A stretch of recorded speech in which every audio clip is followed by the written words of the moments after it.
I'm so glad you're here. If you're watching this video, please like and subscribe to my channel and tell me in the comments where you're listening to my story of revenge from. I want to know how far it's traveled. I sat in the dim glow of our living room lamp, the kind of light that casts long shadows and makes everything feel heavier. The house was quiet, except for the distant hum of the refrigerator, a sound that had once been comforting but now felt like a mocking whisper. My husband, Marcus, had just come home from what he called a late client meeting. He looked disheveled, his shirt slightly untucked, and there was a faint smudge of lipstick on his collar, deep red, not my soft pink shade. He kissed my forehead absently, muttered something about being exhausted, and headed straight to bed without a shower. The air trailed with a musky perfume that wasn't his cologne or mine. It was exotic, unfamiliar, like a stranger had walked through our home. That night, as his snores filled the bedroom, I couldn't sleep.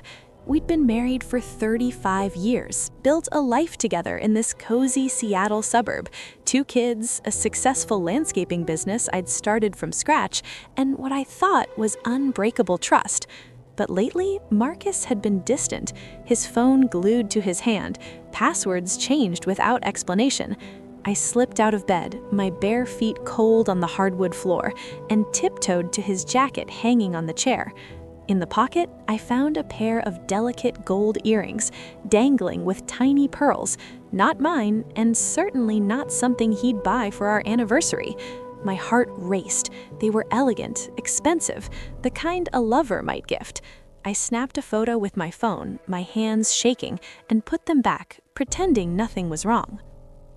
The next morning, over breakfast, scrambled eggs and toast I made with mechanical precision, Marcus was all smiles, talking about work.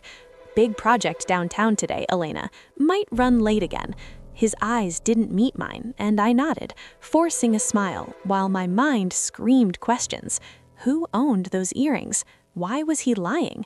I remembered our early days, when we'd picnic by the Puget Sound, dreaming of our future. Now it felt like a faded postcard. I couldn't ignore it. That afternoon, I called my old friend Carla, who ran a boutique downtown. She'd once used a private investigator for her own messy divorce. Elena, if you suspect something, don't wait. Here's Liam's number. He's the best, discreet as a shadow. I met Liam in a quiet coffee shop, the aroma of espresso doing nothing to calm my nerves. He was tall, with sharp eyes and a notebook that seemed to hold secrets. I showed him the photo of the earrings, described the perfume, the late nights. "I'll tail him starting tonight," he said calmly. "Stay strong."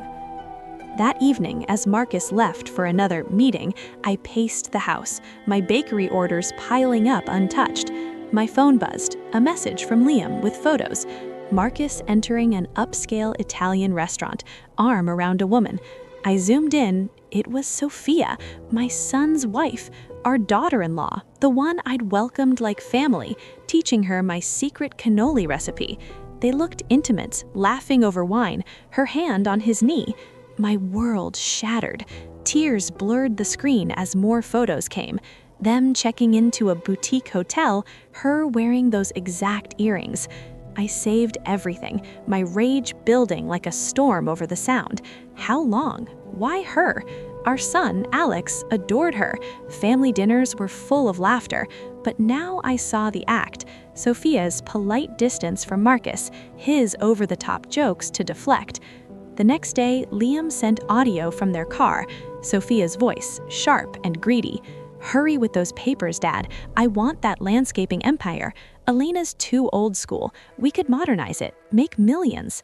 Marcus chuckled. "She trusts me blindly. Leave the forgery to me." They were plotting to steal my business, the one I'd built with calloused hands and early mornings. I couldn't let them win. That night, while Marcus slept, I went to his car in the garage. The glove compartment held a half-empty bottle of massage oil, used, sticky. I replaced it with a clear epoxy resin from my craft supplies, the kind that hardens like cement. It looked identical, smelled neutral. I photographed the bottle, added it to my evidence file, and waited. I pretended to plan a business trip to Portland for a supplier meeting. "I'll be gone all day tomorrow," I told Marcus over dinner, watching his eyes light up with hidden excitement. He nodded. "Take your time, love." That night, I overheard his whispered call. "She's out tomorrow. Come over. We'll have the place to ourselves." Sophia's giggles sealed it. I hid a small recorder in the bedroom behind our wedding photo, ironic now. Then, in the kitchen, I set a pan of oil on the stove, rigged with a string to the window for remote ignition. Instead of leaving, I went to my neighbor, Mrs. Lee's house across the street. She welcomed me with tea, no questions asked, and let me watch from her window. Sophia arrived mid-morning, slipping inside quickly. Through the app on my phone, I heard their laughter, the creak of the bed. Then panic. "Marcus, it's hardening. We're stuck." I pulled the string remotely. Smoke billowed from the kitchen window. Neighbors emerged, yelling, "Fire at Elena's!" Someone called 911. The fire truck screamed in. Alex, a volunteer firefighter, led the charge. He burst in, found the fire, just smoke, then the bedroom scene. "Dad? Sophia? What the hell?" The team saw it all, naked, glued together, humiliated. Neighbors crowded, phones out, whispers turning to gasps. Father-in-law and daughter-in-law? Disgusting. They were pried apart at the hospital, but not before videos spread. I arrived just in time, feigning shock. Later, I swapped their prescribed cream with menthol rub. Burning screams echoed down the hall. "It burns!" Sophia wailed. The scandal went viral in our small community. I confronted them with divorce papers and evidence of their plot. Sign or it all goes public, more than it already has. Sophia begged Alex for forgiveness. He walked away, devastated. Marcus pleaded, but I was done. Weeks later, my landscaping business thrived, Alex helping me expand. We healed together, walks by the water, shared meals. I joined a gardening club, found peace in the soil. They lost everything, I gained my strength back. Did you like my story? And which city are you listening from? Let's meet in the comments. If you like the story, you can support me by sending us super thanks so I can keep bringing more stories like this. Thank you so much for your sweet support. I'm looking forward to your comments on the story. On the screen, you can see 2 new life stories that I highly recommend. There's so much more on my channel. Don't forget to subscribe. See you in the next life story. With love and respect.